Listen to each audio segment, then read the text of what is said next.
Happy Wednesday, everybody. This is your boy, Jonathan White.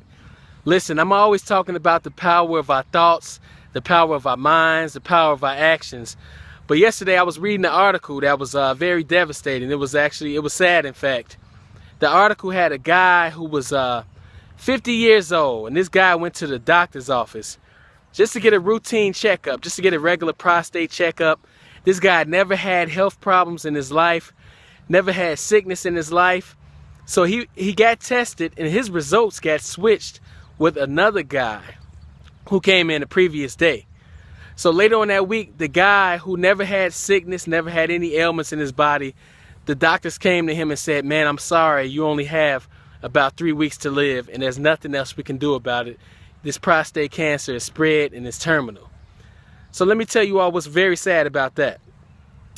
The sad news is this guy, later on that evening after receiving that news, matter of fact, there was a death counselor that came to grieve with him. But later on that evening, the guy who had never been sick died of heart failure.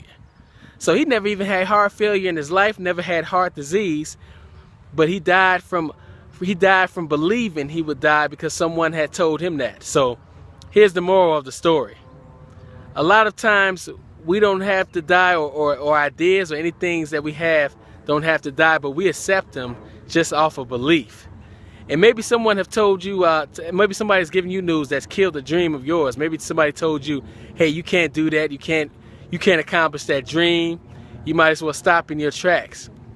And maybe you killed that idea that you had because enough people around you didn't believe in you, and you start accepting that belief as truth yourself. Myles Munroe, one of the greatest speakers of all time, he said the cemetery is the richest place on earth. And the reason why he said the cemetery is the richest place on earth because it has ideas that have never been embarked upon. It has books that were never written, songs that were never sung. You know what I mean? The idea is the richest place ever is because that fear that we have inside of us has stopped us from doing that.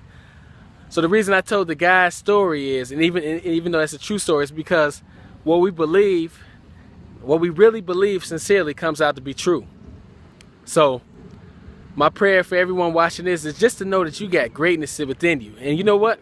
Not only do you have greatness in you, the idea that God gave you is only going to come through you.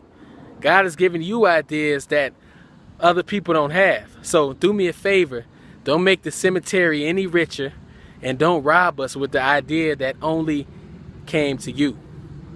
So God bless you all. This is Jonathan White signing off. Remember, let's empower each other. I got some workshops and a conference and all that stuff in the wraps coming up. So let's empower one another. God bless you all, and I'll talk to you all soon. Peace.